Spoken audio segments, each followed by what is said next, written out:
Buenas noches, ¿me escucha?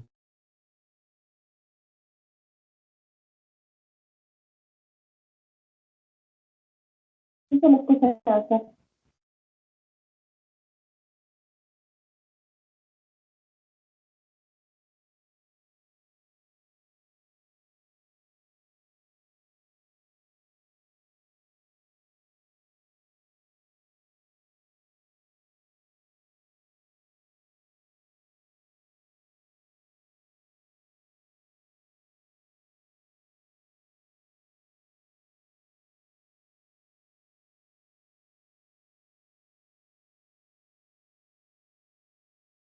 ¿Se ve la pantalla?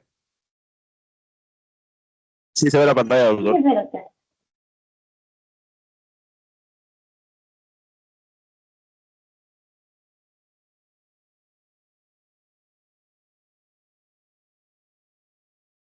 Bien, entonces vamos a desarrollar el tema de neoplasias benignas dermatológicas.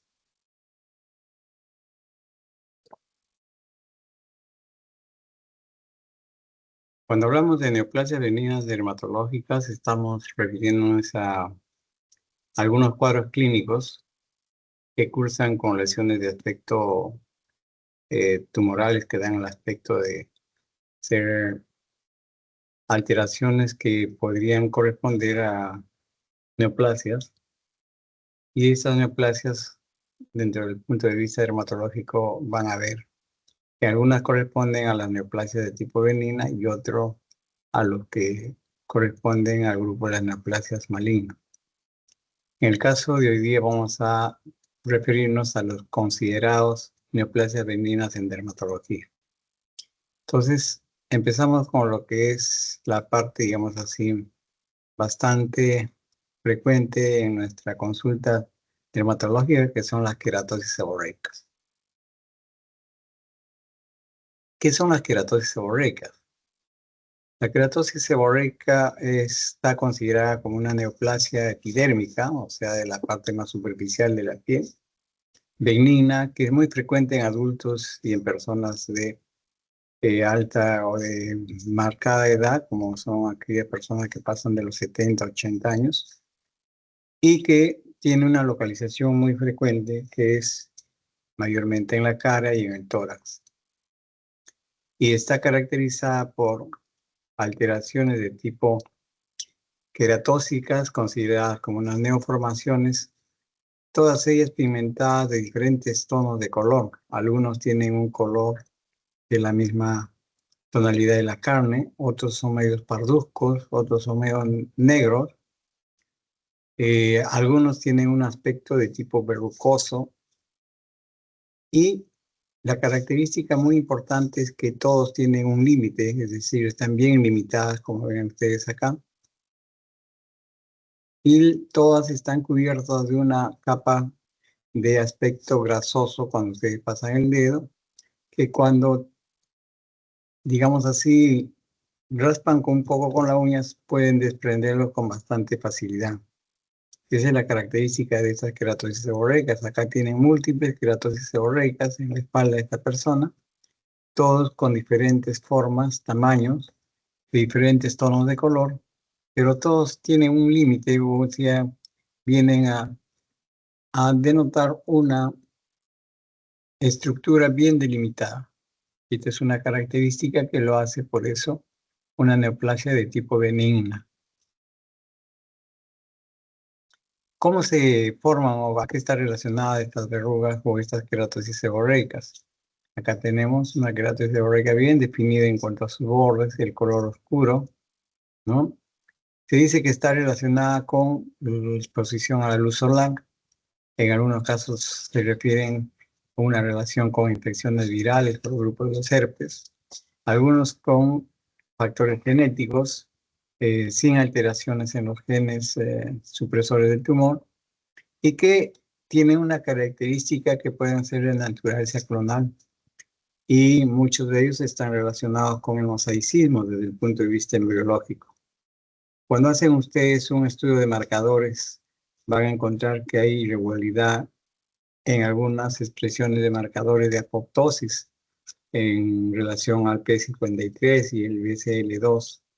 Y cuando estudian genes relacionadas con este tipo de patología, van a ver que hay mutaciones en genes FGFR3, PIK13A, RAS, AKT1, EGFR. Estos son las que con más frecuencia producen mutaciones. Y lógicamente esto va a estar debido a una proliferación de células epidérmicas de la capa basal. Entonces, clínicamente, ¿qué es lo que nosotros vamos a ver? Vamos a ver lesiones que, hemos dicho al inicio, tienen predominancia en la cara y el tórax mayormente. Pero estas alteraciones pueden verse en cualquier sitio del organismo, incluso en los genitales, pero sí en lugar donde no van a encontrar queratosis seborreicas son en las manos y en las plantas de los pies. En estos sitios sí no hay queratosis seborreica. Acá miren, estas queratosis pequeñas están aquí en el rostro. Estas otras de una coloración más intensa, múltiples aquí en la razón facial, todas bien delimitadas con un límite bien nítido, característica de esta queratosis seborreica. Acá vemos varios tipos de presentación de queratosis seborreicas semejando varias estructuras, como este, por ejemplo, es una verruga seborreica, ¿no? Es un aspecto verrugoso, grueso, queratósico. También podemos ver una queratosis de aspecto cerebroide, como la que está acá. Una lesión, pero con un borde bien definido. Esta estructura que ven acá es una dermatoscopía de estas lesiones, y en la dermatoscopía de estas lesiones vemos fisuras y crestas, como ven acá, estas son crestas, y estas crestas semejan a una superficie cerebral. Se te da la imagen como si fuera una superficie cerebral. Aquí hay otra queratosis seborreica de aspecto plana, es decir, diferentes formas de queratosis seborreicas, pero todas con una característica muy importante, que tienen una coloración muy homogénea y un borde bien limitado. Esto les hace en algunos momentos descartar problemas de tipo neoplásico o de tipo maligno.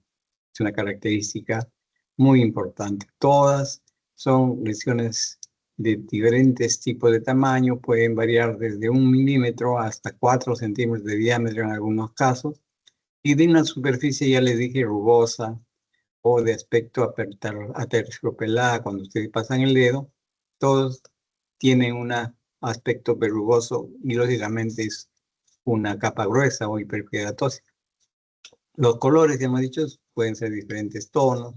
Aquí vemos un tono medio marrón, aquí medio negruzco, algo, digamos así, más homogéneo, todos con una pigmentación uniforme y bordes bien definidos. Entonces, todos ellos vemos en este otro, por ejemplo, pequeños orificios. Estos orificios se pueden ver en algunas lesiones grandes que tienen unos orificios foliculares, y lógicamente esta es una zona por donde se va a facilitar la salida de secreción grasosa y hacer que estos se desprendan con facilidad. Característica muy importante de esta queratosis seborreica. Acá una queratosis, pero de aspecto verrugoso, plano, miren, aplanado, pero bordes bien limitados. Y acá igualmente otra lesión amplia, plana, pero un aspecto medio reticulado, como si fueran redes, acá como si fuera una red. Entonces, otra forma de presentación de esta queratosis seborreica. Es decir, hay varias formas de queratosis seborreicas, algunas tienen unas características muy importantes, algunas veces son raras, como semiféricas, algunas son lisas, en algunos casos podemos ver lesiones pigmentadas de aspecto nodular, es decir, varían. Son varias las formas de presentación. En las piernas, bueno, en las piernas sobre todo, por ejemplo, ahí se ve con algo de irregularidad unas queratosis seborreicas de tipo estucoqueratosis. Esto que ven acá se le llama estucoqueratosis porque tienen la forma de un pulpejo del dedo. Miren ustedes acá. Tienen un tono de color medio amarillento. En algunos casos pueden estar con cierto tipo de irritación por algún proceso de tipo traumático, Entonces, a estas características muy importantes de este tipo de queratosis seborreica le llaman estucoqueratosis. Queratosis seborreica que, como le digo, de aspecto digitiforme, de un color o tonalidad media amarillenta y que mayormente pueden estar localizadas en la zona de las piernas. Así como existe esta particularidad de estas estucoqueratosis, también hay otras queratosis seborreicas algo sui generis, por ejemplo las pediculadas, las que tienen una base algo de adelgazadas, como si fueran un aspecto papilomatosas, y estas generalmente vamos a verlos a nivel del cuello, en los párpados, es decir, en aquellos sitios donde hay humedad. En estos sitios donde hay humedad podemos encontrar estas queratosis seborreicas pediculadas. Las queratosis seborreicas van a tener esa pigmentación de diferentes tonos, algunas son más oscuras, y en las personas de mayor edad aparecen en diferentes sitios. Cuando hay, digamos así, una aparición de lesiones en grupo, de tipo pigmentadas, marrones, pequeñas, oscuras, que generalmente están en la zona facial, pueden estar en la zona de la frente o alrededor del ojo, en grupo. A esta presentación de estas queratosis seborreicas se le llama dermatosis papulosa nigra. Entonces, cuando se pregunta qué es una dermatosis papulosa nigra, viene a ser la concentración o la aparición de gran cantidad de queratosis seborreicas, ¿no? De un color oscuro, y que generalmente están localizadas alrededor de los párpados, de la frente, y podemos ver una estructura muy característica.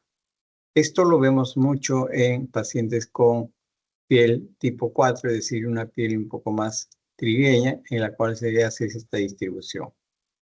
En cambio, hay otra presentación y localización de las queratosis seborreicas cuando estas se agrupan en la zona de la cabeza o en el tronco o en el cuello.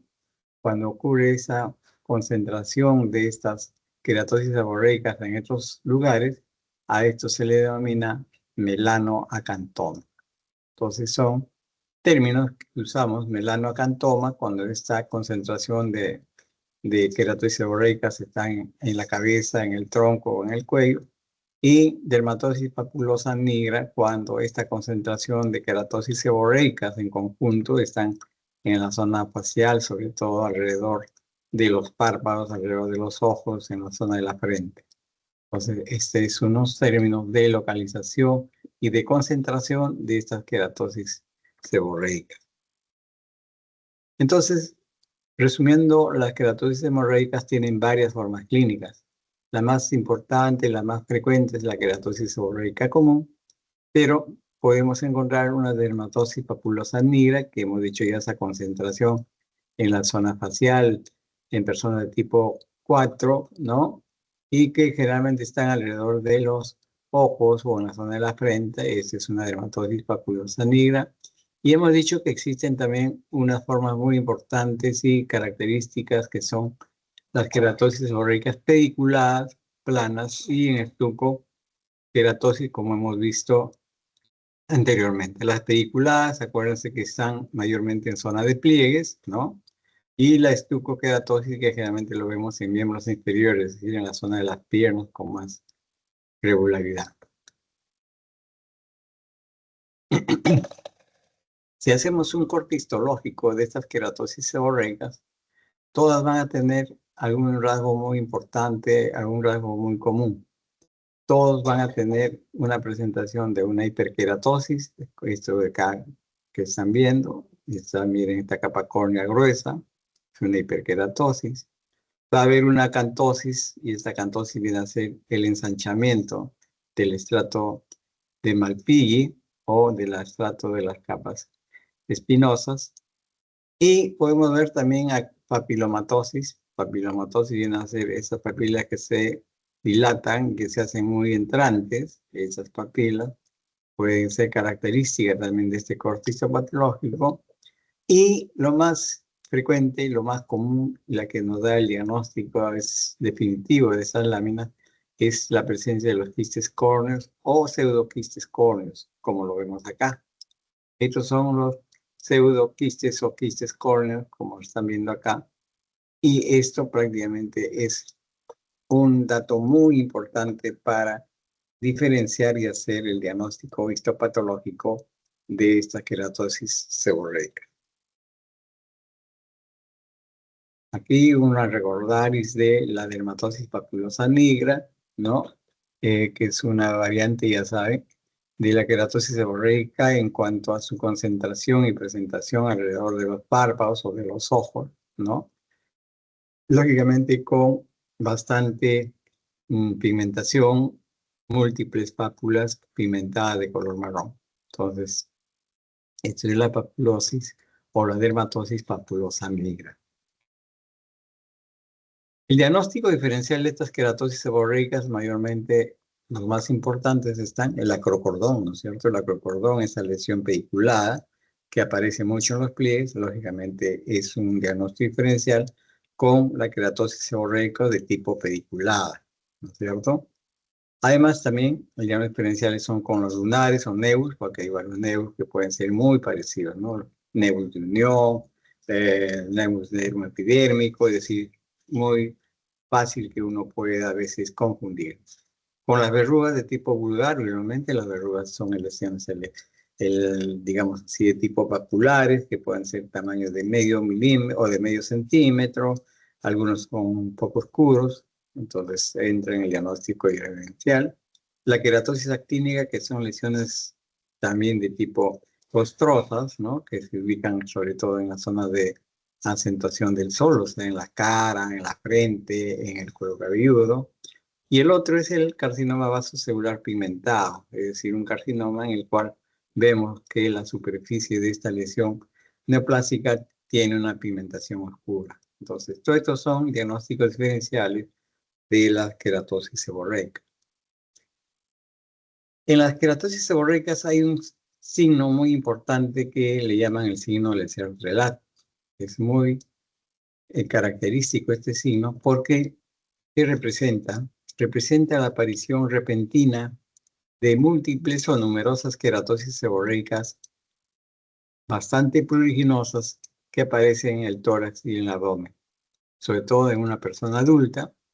Y aquí viene la importancia que justo es en la misma época o poco después de la aparición de un cáncer.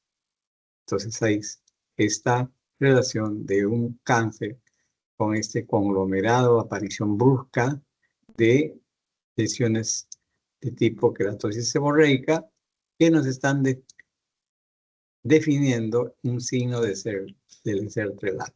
Y entonces este signo del Lacertre-Lat se relaciona su aparición con simultáneamente aparición de un cáncer. Y hay varios tipos de cáncer que pueden tener digamos así, este acompañamiento con el signo del Lacertre-Lat. Estarían relacionados mayormente con los adenocarcinomas, sobre todo el estómago, con enfermedades linfoproliferativas, con cáncer de mama o con carcinoma espinocelular del pulmón.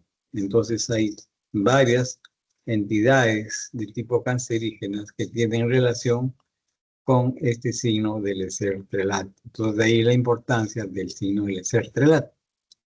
Entonces el signo del Lacertre-Lat es una aparición brusca de un momento a otro de múltiples lesiones de tipo pigmentados correspondiendo a las queratosis seborreicas en gran cantidad. En algunos casos, las queratosis seborreicas pueden ir, digamos así, relacionadas o, digamos, debajo de una entidad, por ejemplo, debajo de un cuerno cutáneo, ¿no? Podemos encontrar una queratosis seborreica y encima un cuerno cutáneo. Igualmente una queratosis seborreica que vemos aquí de fondo y aquí podemos ver esta esfacelación, igualmente acá, que viene a ser la enfermedad de Bowe. Entonces, hay cierto tipo de relación entre estas entidades que vienen relacionadas con las queratosis seborreicas. El tratamiento de estas queratosis seborreicas digamos así, está condicionada a la molestia de la lesión y lógicamente a la parte estética más que de repente si le molesta o no le molesta. Este tratamiento de las queratosis seborreicas, primero tienen que evaluarlo, confirmar con una dermatoscopía si es que no tienen un diagnóstico definitivo. Y estas lesiones generalmente no son premalignas y, como le decía, mayormente no necesitan tratamiento cuando hay poca cantidad, a menos que estén algo irritadas, algo que estén produciendo molestias en el portador de la lesión y que en algún momento pueden ser pruriginosas o, lógicamente, lo más importante es la parte estética que molesta y que, lógicamente, es una causa para poder a veces eliminar estas queratosis seborreica. Ahora, estas lesiones se pueden eliminar con varios instrumentos que existen en la práctica dermatológica, pero la más frecuente y la más común que se usan para estas lesiones es la crioterapia. Es decir, la crioterapia viene a ser el uso de sustancias frías, como es el nitrógeno líquido, la anhidra carbónica, el cual se aplica a través de un aparato pequeño a manera de un spray y lógicamente que tiene que ser aplicado por una persona que sabe, que sepa manejar los tiempos de aplicación de este tipo de sustancias, porque al final es una quemadura también, pero al frío. Entonces, cuando esto se aplica adecuadamente, no hay mayores problemas, no se encuentran estos efectos secundarios, pero a veces cuando no se aplica adecuadamente, se pone una mayor cantidad, se puede producir o puede dejar secuelas, por ejemplo, como una hipopigmentación, y entonces, lógicamente, esto ya estéticamente queda en una forma desagradable. Entonces, tiene que saber usar la crioterapia para evitar dejar estas secuelas.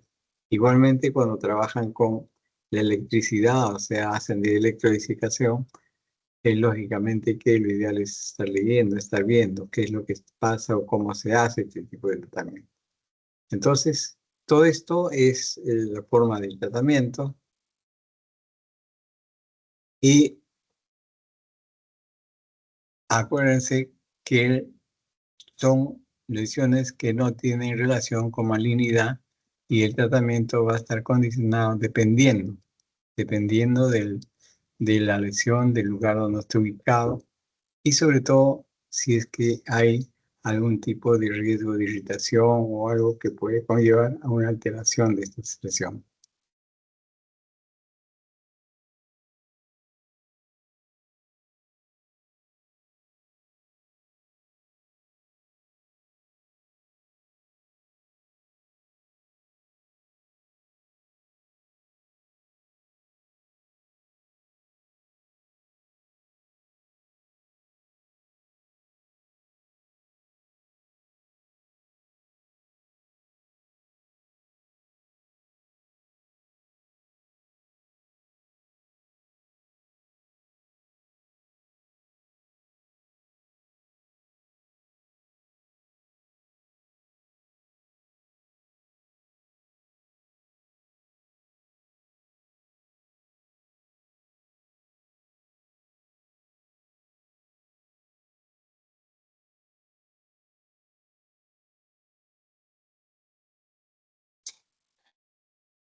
¿Se ve la lesión? Ahora sí, doctor. ¿Se ve? Sí, sí se logra ver. Sí, se ve. Se ve, ¿no? Sí, doctor, sí se ve. El otro cuadro clínico viene a ser las queratosis actínicas.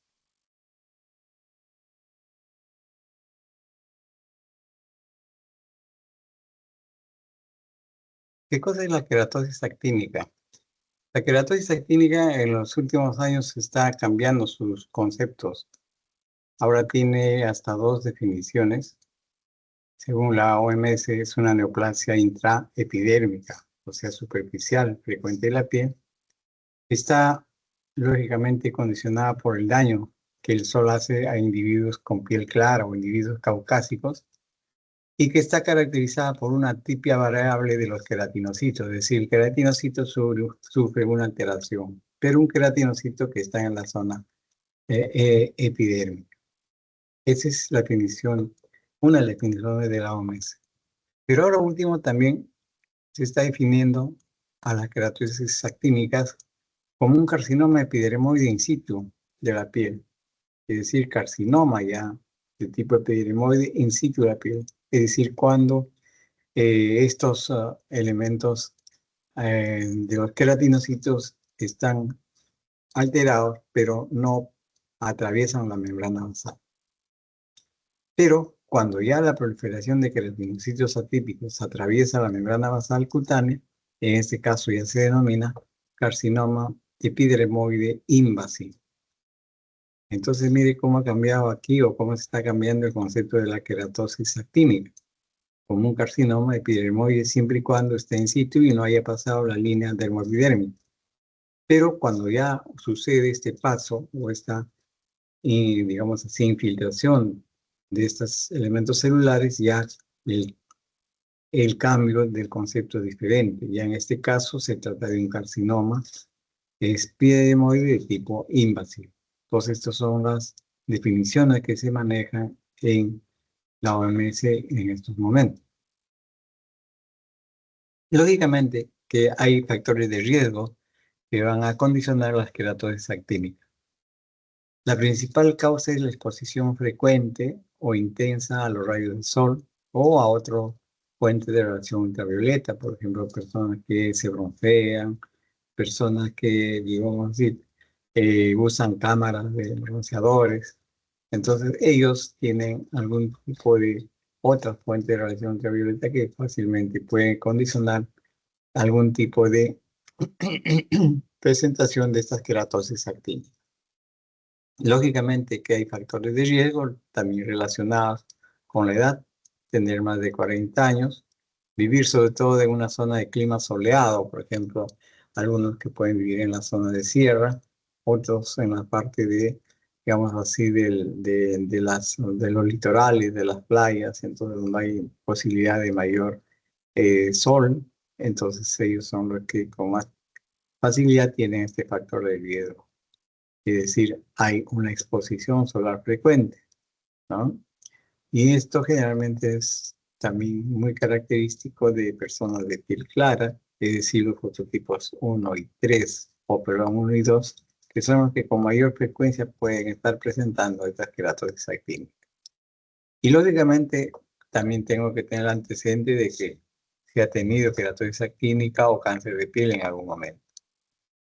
Y lógicamente lo más importante es que estos cuadros de estas queratosis se manifiestan mucho más fácil en personas que tengan un sistema inmunitario debilitado, debido a múltiples factores, es decir, que son pacientes que están recibiendo quimioterapia, son pacientes de repente con leucemia, con SIDA o con algún tipo de trasplantes de por medio donde están recibiendo medicación para este tipo de implante y entonces ellos también tienen un sistema inmunitario debilitado. Entonces, todo esto se convierte en condiciones o factores de riesgo para la aparición de estas lesiones eruptivas. Entonces, lógicamente, el principal elemento que va a desencadenar este cuadro clínico es la radiación ultravioleta. De eso no se olvide, este esquema lo dice todo. El sol y la persona ya prácticamente achicharrándose por este efecto muy agresivo del sol. La clínica de las queratosis actínicas se caracteriza por tener máculas, tiene pápulas, tiene placas irregulares, como pueden ser de un color rosado, rojo o marrón, o pueden ser lesiones circunscritas menores de 1 centímetro. En algunos casos pueden ser de mayor tamaño. El número de queratosis actínicas según un rostro, por ejemplo, pueden ser variables, pueden ser muchos, como pueden ser solamente escasos. Y lógicamente la característica más, digamos, importante es de que esta queratosis actínica se activa en zonas de exposición al sol. Acá ven en este paciente, en la zona de la mejilla izquierda, tiene esta lesión escostrosa. Acá este paciente tiene igualmente lesiones costrosas en todo este surco o nasogeniano.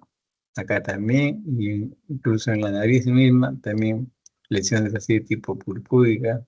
Entonces, por eso que tenemos que tener en cuenta que hay varias formas de presentación.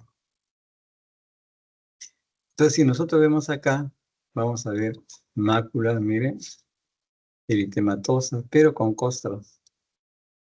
Estas costras le dan la, digamos así, la particularidad de ser una queratosis actínica.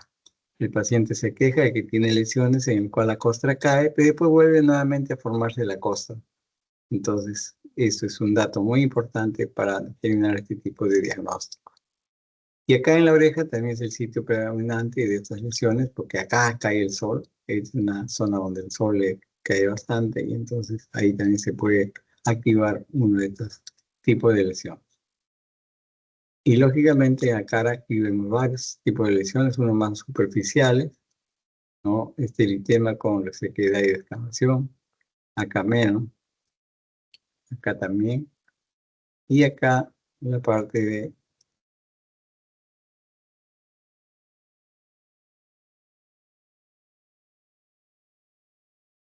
y acá tenemos igualmente unas costras que vemos acá. Esa costra también ya corresponde a una dermatitis de tipo actínico. Entonces, resumiendo, hay máculas, pápulas, placas irregulares, color rosado, rojo, marrón, lesiones circunscritas que son más pequeñitas de 1 centímetro. El número, la cantidad va a ser diferente, no es igual, digamos así, 3, 4, a que uno presente unas 10, 15 lesiones en la misma zona.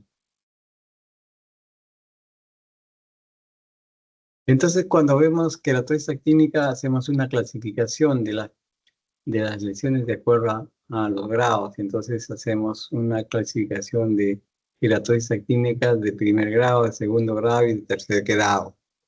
Y cada uno de estos grados tiene una caracterización, es decir, algo que lo difiere del otro. Y estos parámetros de diferencia están relacionados con la clínica, con la dermatoscopía y con la histopatología. Con la clínica, estas lesiones generalmente son palpables, entonces se puede palpar ligeramente como una zona algo de costrosa muy superficial. Y cuando nosotros vemos la lesión, digamos así, al dermatoscopio, va a haber un patrón rojo o un pseudo reticular, es decir, lesiones que semejan como si fueran cuadriculados. Eso es lo que se llama un patrón rojo pseudo reticulado. Entonces, hay este problema. Y la histopatología de este grado 1 es que hay queratinocitos atípicos focales, basales en un tercio inferior del epidérmico.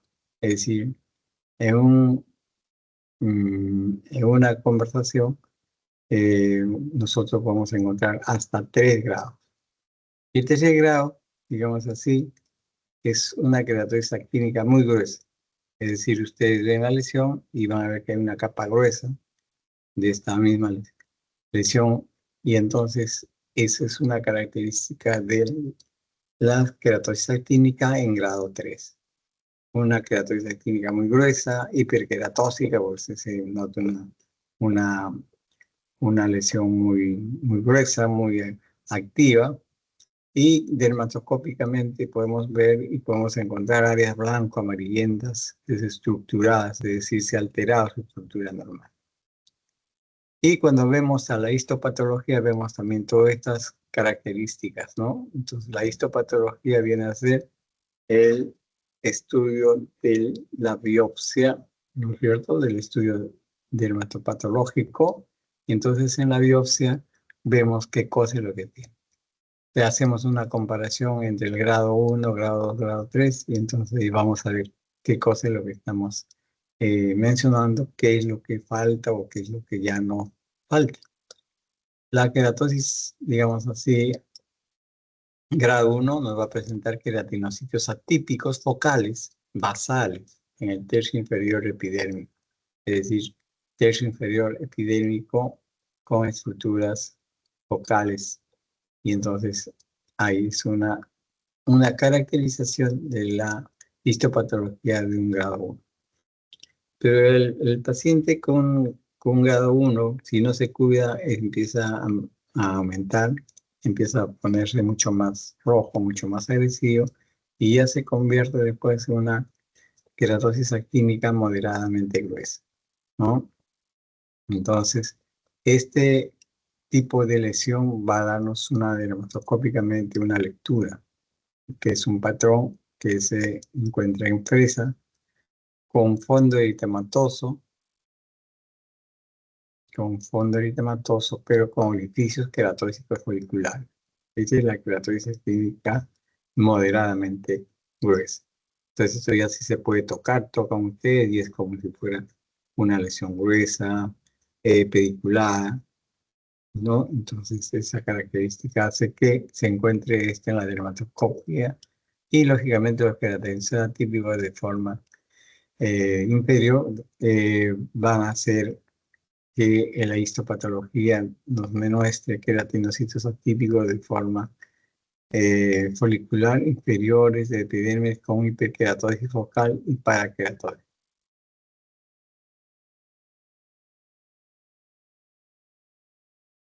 Entonces, estos son la parte de los queratinocitos en la fase 2, o digamos en el grado 2. En el grado 3 ya las cosas también cambian. No es un solo patrón, sino son varios, se entrenan. Y ahí se puede ver esta queratosis actínica de tipo 3, en el cual se ve una capa muy gruesa hiperqueratósica. Es característica de este tipo de grados clínicos de queratosis actínica. Generalmente son blanco-amarillentas, y lo más importante es que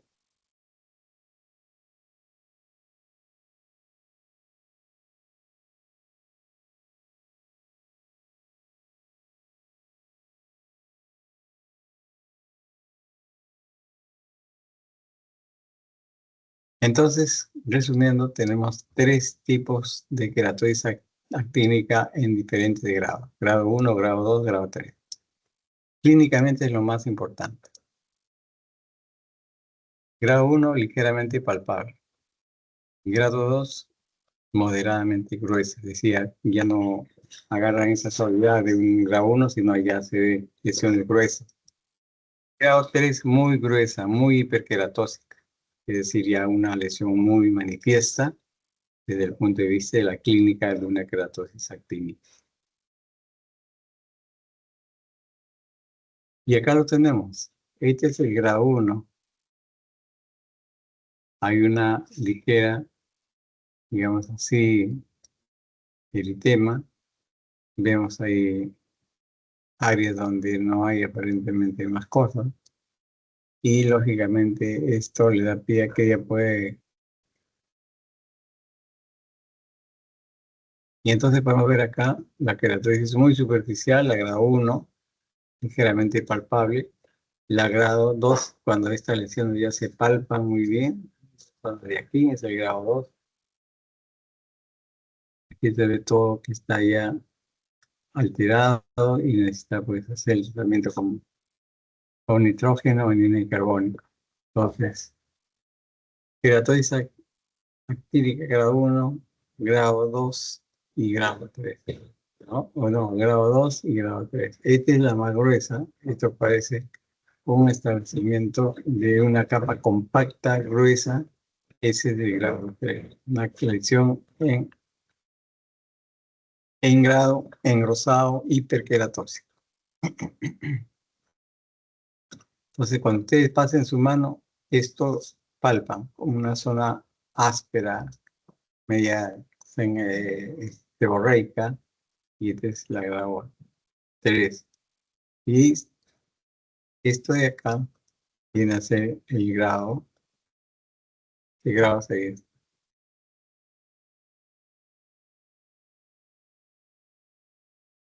Pues podría ser dentro del diagnóstico diferencial una de estas lesiones, pero fíjense cómo se diferencian. Grado 1, una lesión costosa muy superficial, baja.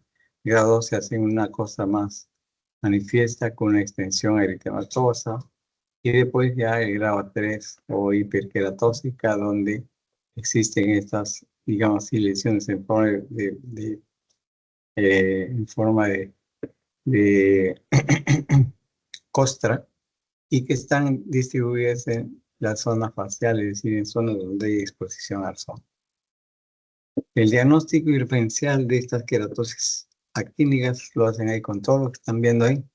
La queratosis seborreica, las lesiones aisladas de dermatitis seborreica y psoriasis, con el lupus eritematoso discoide.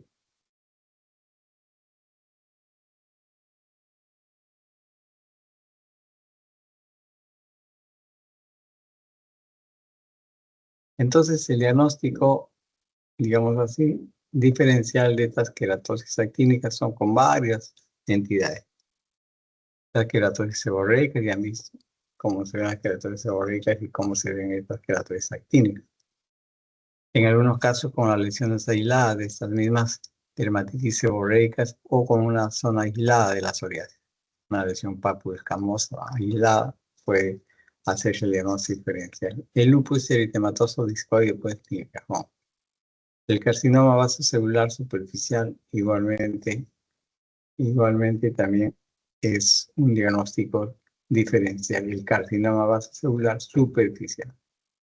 El léntigo solar se trata de una lesión benigna que puede diferenciarse especialmente en las queratinocitos atípicos pigmentados.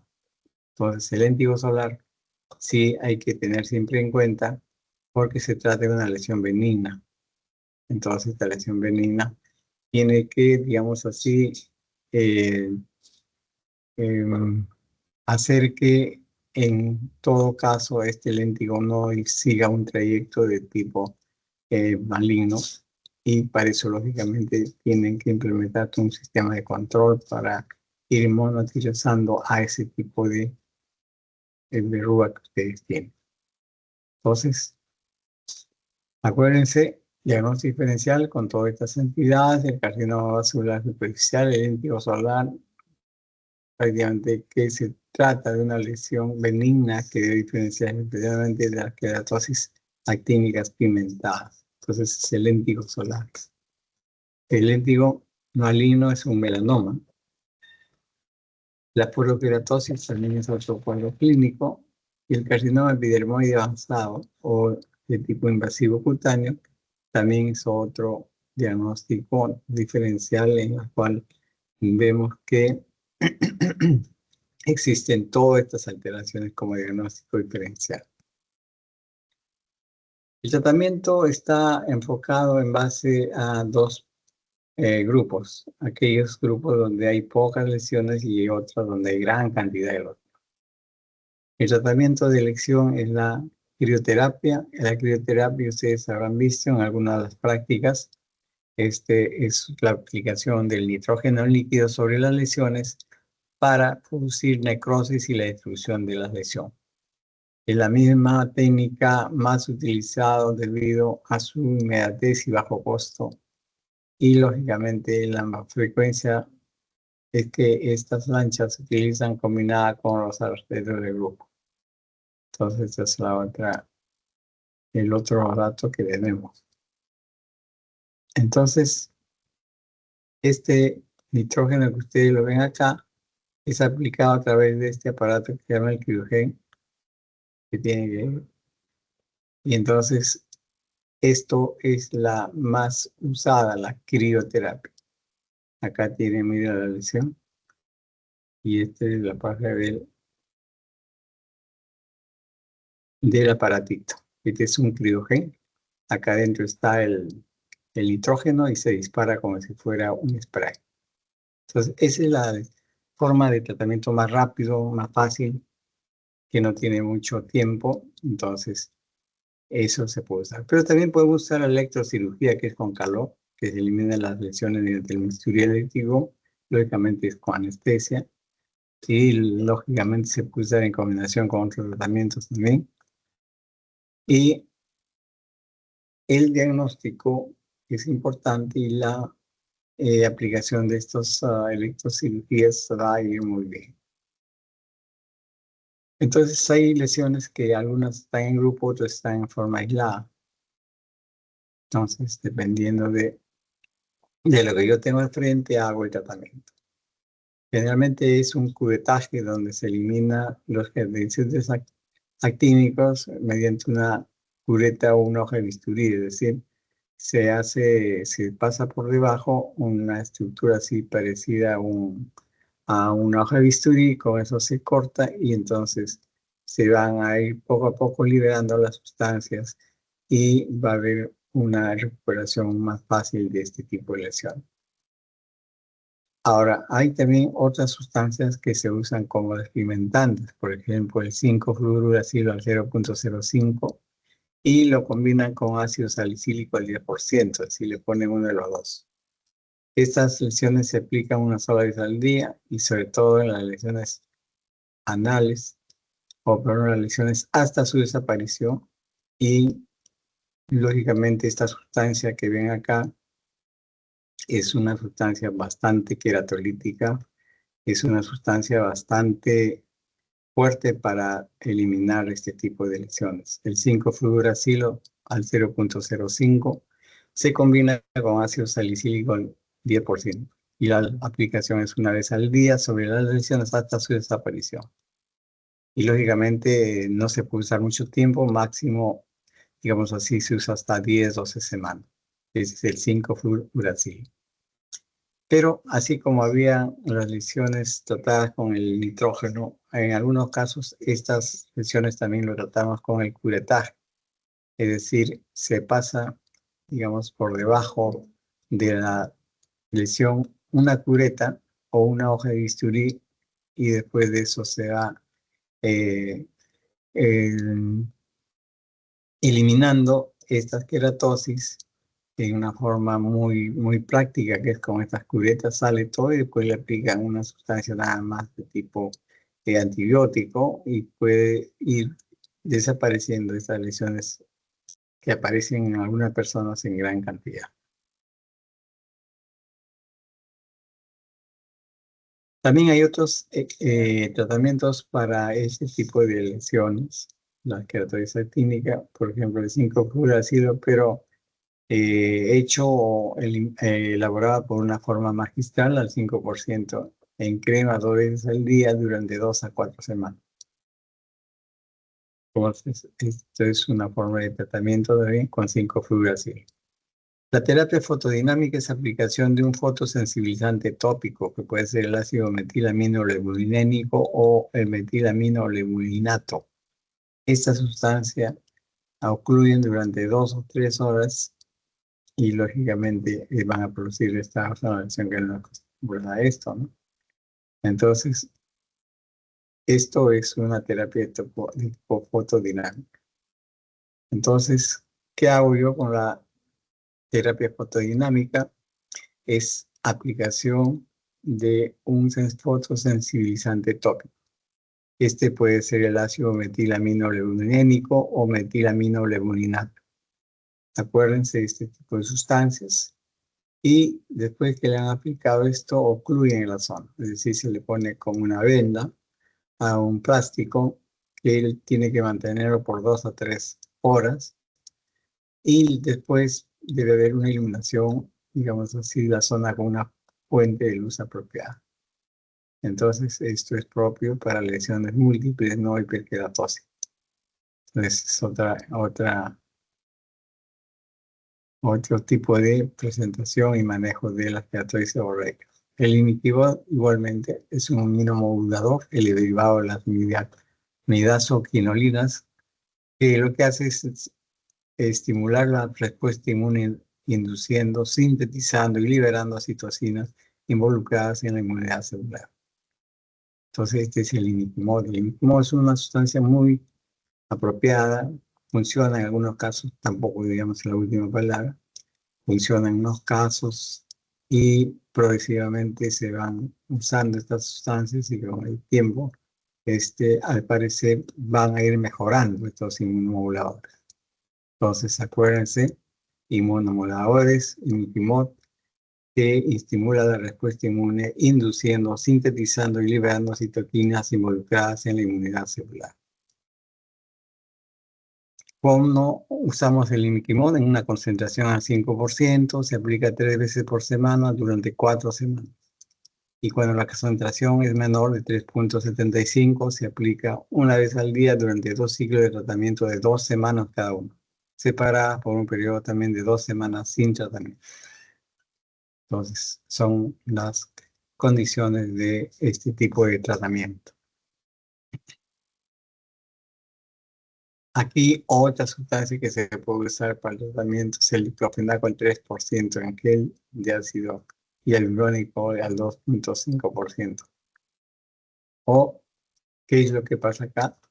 Que podemos usar una sustancia con un efecto inhibidor de la enzima COX-2 de los queratinocitos que se encuentran activados en las células displásicas. El tratamiento se aplica 2 veces al día durante un periodo de hasta 3 meses. La otra sustancia que se puede manejar también en queratosis seborreica es el ingenol de butato, que tiene un mecanismo de acción dual, ya que por una parte tiene citotoxicidad directa sobre los queratinocitos y por otra parte tiene una respuesta inmune, ¿no? Y esta respuesta inmune es contra la célula displásicas de la epidermis. Entonces este ingenol de butato actúa como una forma de digamos así, de destrucción de citotoxicidad. Entonces, miren, hay varias sustancias que se pueden usar en estas queratosis actínicas. Hay que conocer nada más y de todas ellas familiarizarse uno y escoger dentro de estas tantas alternativas 1, 2 o 3 sustancias que me pueden servir.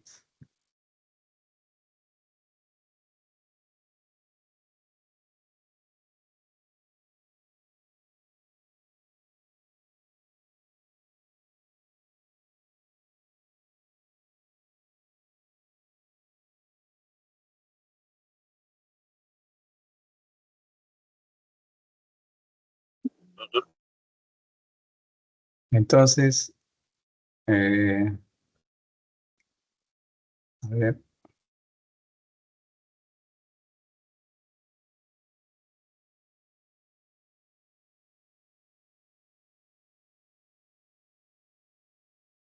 ¿Ven la imagen? Sí, doctor, sí se visualiza. La otra entidad característica de las neoplasias benignas son los dermatofibromas. ¿Qué es el dermatofibroma? Es un tumor benigno, ya dijimos, muy frecuente que afecta a la piel. En los libros ustedes van a encontrar que este dermatofibroma tiene varias denominaciones. Algunos le llaman fibroma duro, otros histiocitoma cutis, otros histiocitoma fibroso benigno, otro hemangioma esclerosante, porque alguna vez lo encontraron relacionada con vasos sanguíneos. Pero la etiología no hay una causa muy definida de este dermatofibroma. Lo que se sospecha es que muchas de estas lesiones empiezan a partir de pequeños traumatismos. Y el traumatismo más importante, más frecuente, es la picadura de insectos. Entonces te pica un insecto y después aparece esto, entonces hay mucha relación. Entonces, la picadura de insecto, al parecer, sería un punto de un detonante para que aparezcan este tipo de lesiones. Y aparece mucho mayor estas lesiones en mayores de 30 años, más en mujeres que en varones, y entonces encontramos que la mayor parte de presentación es en los miembros inferiores. Se forma en dos, digamos así, en dos formas de presentación. Como una pápula, o sea, algo redondeada, elevada hacia afuera, que puede medir entre 4 a 5 a 15 milímetros, aunque algunas veces pueden medir más. Y la otra es una lesión nodular que lógicamente se presenta como si estuviera hundido. Y entonces, esta es la otra forma de presentación de la lesión del cuadro aquí. La forma de un nódulo o, digamos así, una pápula que puede ser grande, que puede medir desde 4 a 15 milímetros. Entonces, esta lesión tiene un tono. El tono es de un color pardo rojizo, ligeramente amarillenta, con una superficie escamosa y con aparición de hiperkeratosis. O sea, como anteriormente hemos visto, son lesiones que tienen bastante proliferación en la capa córnea y entonces aparece como una hiperkeratosis.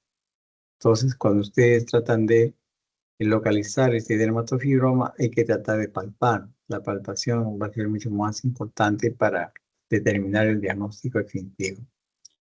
Ahora, hay lesiones pequeñas, medianas, grandes. Las lesiones de tamaño ya mayor, o sea, las más adultas, están, digamos así, elevadas en sus bordes, de tal forma que aparenten tumores. Y cuando ustedes tocan eso y pasan la mano por el borde, da la apariencia como si fuera un tumor que viene de adentro. Entonces, la palpación a veces es mucho más evidente que la infección.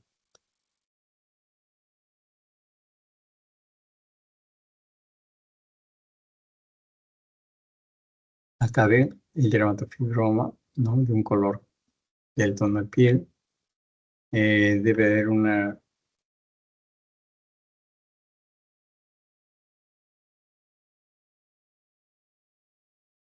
Entonces, miren, una lesión bien definida, grande, brillante, una superficie que lo deja actuar.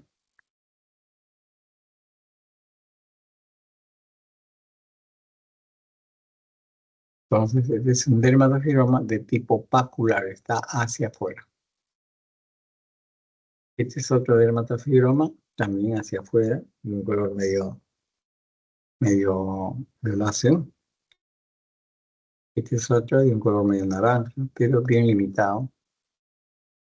Ya tienen esto bien limitado.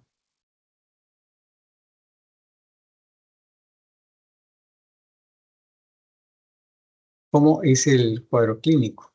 El cuadro clínico va a presentar dos formas de ubicación. Algunas que se presentan como lesiones elevadas y otras que se presentan como lesiones deprimidas. El nódulo duro, que generalmente está adherido a la epidermis que lo recubre, y entonces se ve como una depresión. Pero cuando palpan se capta la verdadera naturaleza de la lesión, que no es como una depresión, sino es una lesión algo irregular, pero dura, que se mueve y lógicamente tiene que tener un diagnóstico. Entonces, este es otra característica del cuadro clínico, la presencia del signo del hoyuelo. La presencia del signo del hoyuelo es prácticamente hacer una presión entre el lugar e índice de los bordes de la lesión y esta presenta un hundimiento central. Es decir, el signo del hoyuelo es propia de lesiones que están hundidas. Ustedes, una lesión que está hundida, la abordan por sus bordes y la tocan y la presionan. Entonces ustedes pueden encontrar fácilmente el signo del hoyuelo. Característica de este tipo de lobo. ¿Ya? Entonces, el cuadro clínico es así. Esto mayormente se ve en infecciones urinarias, aparte de los miembros superiores, se puede ver, digamos así, también los miembros superiores y a su vez a los lados del tórax.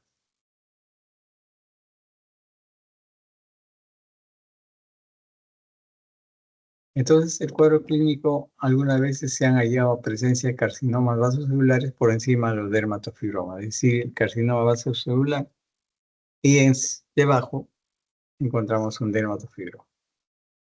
Estos dermatofibromas son lesiones evidentemente bastante solitarias, es decir, no se forman así en gran cantidad, sino apenas uno o dos aparecen, pero de una forma muy aislada. Entonces son lesiones solitarias mayormente y el aumento de ellos de 1 a 15 es raro, pero en algunos casos se puede ver en enfermedades autoinmunes. Dime nomás que podemos hacer un poco más de clínica para ver esto de las lesiones solitarias, que mayormente son en su gran mayoría. Pero, ¿qué es lo que pasa? Cuando esas lesiones solitarias, que pueden ser 1 o 2 de repente, aumentan en cantidades, y ya no son 2 o 3, sino pueden llegar a ser de 1 hasta 15, lo cual es raro, pero en algunos casos se puede ver en enfermedades de tipo autoinmunes. Entonces, enfermedades de tipo autoinmunes es una posibilidad de hacer un diagnóstico de acuerdo a este cuadro clínico. Ahora, este cuadro clínico que presenta lesiones, algunas hundidas y otras elevadas, puede presentar lesiones nodulares o placas gruesas y que pueden exceder muy fácilmente los 5 centímetros de diámetro. Entonces ya no son 3, 4, sino una posibilidad de 5, digamos así, 5 centímetros de tamaño en este tipo de nódulos. Entonces hay nódulos pequeños, nódulos grandes, que algunos pueden tener una similitud con placa.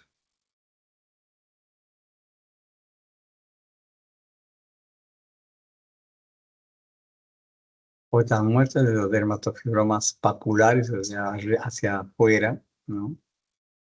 Bordes bien definidos. Esto ya es diferente.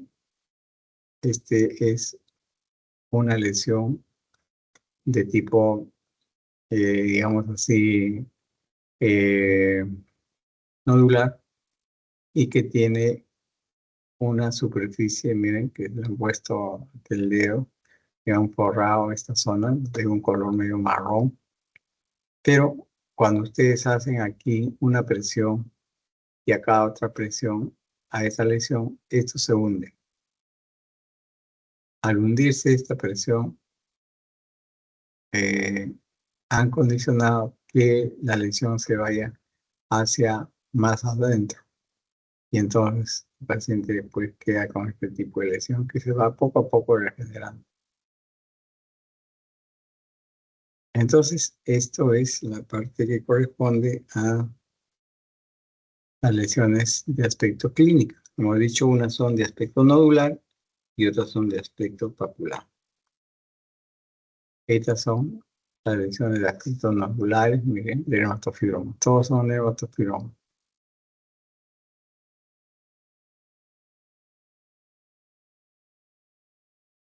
Este dermatofibroma, esto puede confundir incluso con carcinoma, ¿no? Por la forma como se presenta, pero no, son dermatofibromas.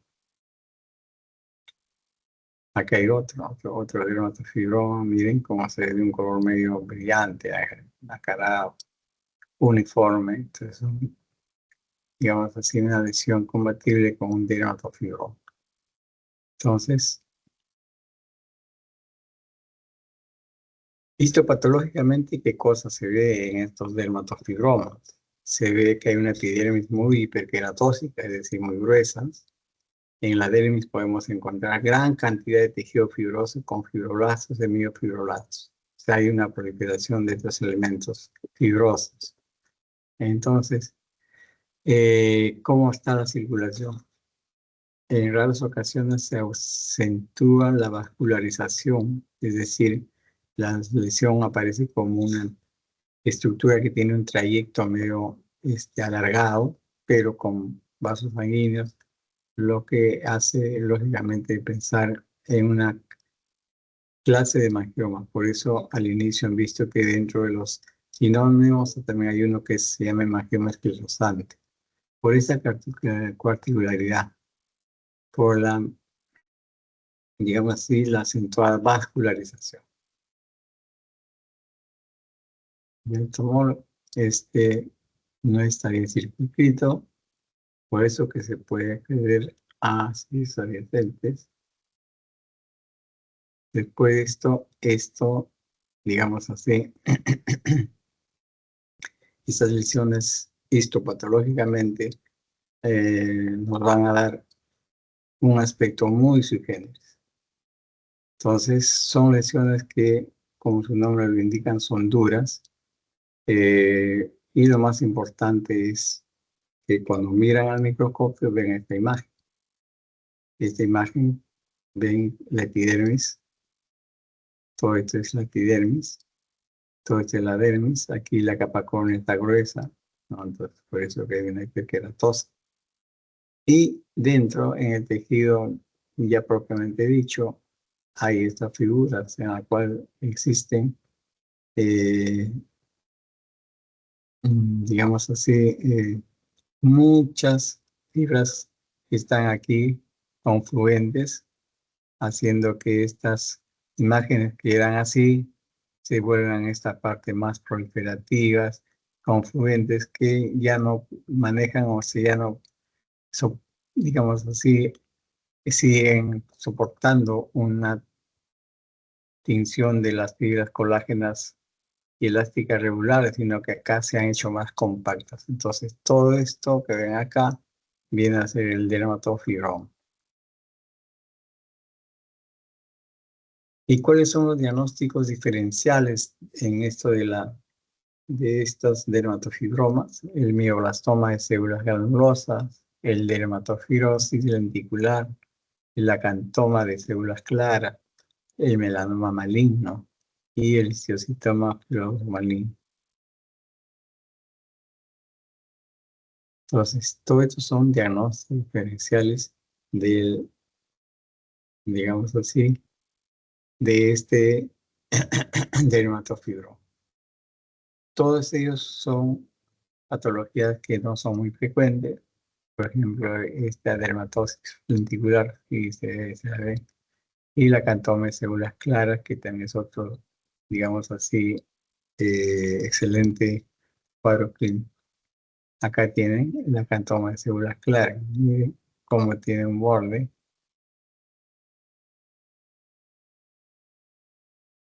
Y entonces vamos a tener un acantoma de células claras. Igual otro acantoma de células claras. Entonces, esto ya es otra lesión que no nos hace simplemente pensar. Tenemos acá una línea, tenemos aquí una lesión papular, papulonodular, tenemos una pigmentación marrón oscura y hacia abajo también tenemos una pigmentación oscura. Esto de acá arriba es mucho más, digamos así, elocuente que este de acá abajo, como la línea epidérmica o la línea que está delimitando, tiene esta coloración y tiene este comportamiento que sí le hemos entregado. Entonces, este es un melanoma nodular por la pigmentación oscura. Aquí, lamentablemente, no toma esto en uso, pero este sí. Entonces, miren cómo son las variedades de estos.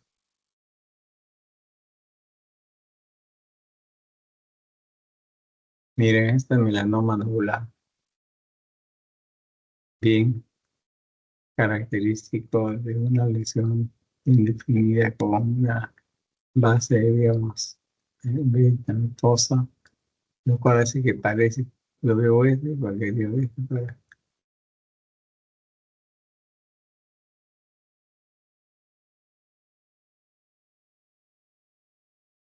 y esta es otra lesión que no se debe nunca olvidar, que es un melanoma maligno en la zona oral.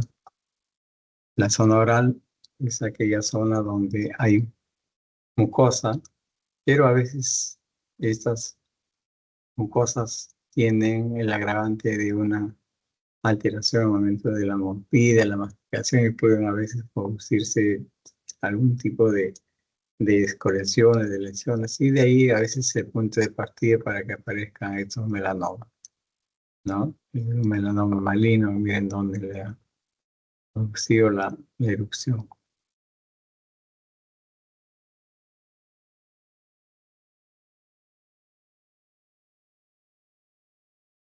Entonces, un melanoma maligno en la cavidad oral. El tratamiento de estas dermatofibromas generalmente es observación. Hay que controlarla si es que la lesión es muy grande, muy aparatosa, o si está localizada en un lugar de frote, de roce, donde yo frecuentemente estoy haciendo mi actividad y froto, roce. Entonces, en ese caso sí se justificaría lógicamente, ¿no? Si hay un crecimiento mucho más agresivo de lo que es ahora. O algún tipo de muy sui generis que condicionen que uno debe eliminar la uña. Eso se puede hacer, no hay ningún problema, en el momento que ya se puede condicionar este tipo de tratamiento.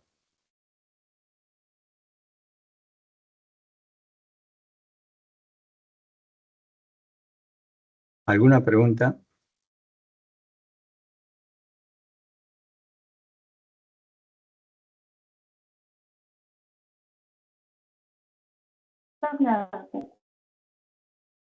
Todo claro, doctor. Bien, entonces esto ya la parte que corresponde a neoplasias benignas.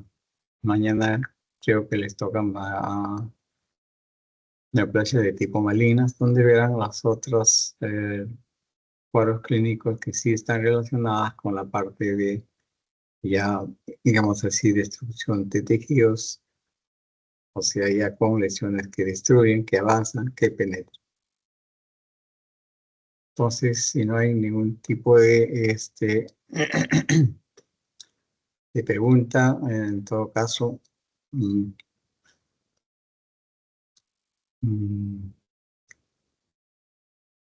nos podemos ya quedar acá. ¿Algo más? Creo que no, doctor. Creo que todo está claro por el momento. Ok.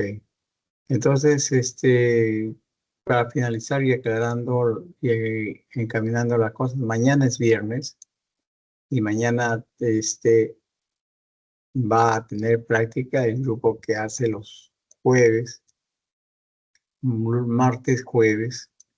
Ese grupo le toca mañana hacer su tercera práctica. Entonces, mañana viernes hace práctica el grupo que normalmente en esta semana estaba haciendo martes, jueves. Entonces, mañana viernes termina su práctica. El grupo de lunes empieza todavía el próximo lunes, o sea, la semana que viene con sus 3 prácticas seguidas que va a ser lunes, miércoles y viernes. Y ahí termina todas las prácticas. En cambio, el grupo martes va a tener sus prácticas el martes, jueves y el primero, tal como está programado en el, digamos así, en la hoja de programación que hemos dado. Entonces, esto para aclararles que, y para que ustedes no se confundan sobre las prácticas que están pendientes. Muy bien. Entonces, habiendo realizado esta aclaración, nos estamos despidiendo hasta la siguiente oportunidad. Bueno, buenas noches con todos. Buenas Muchas noches, doctor. gracias, doctor. Muchas gracias. Buenas noches, doctor.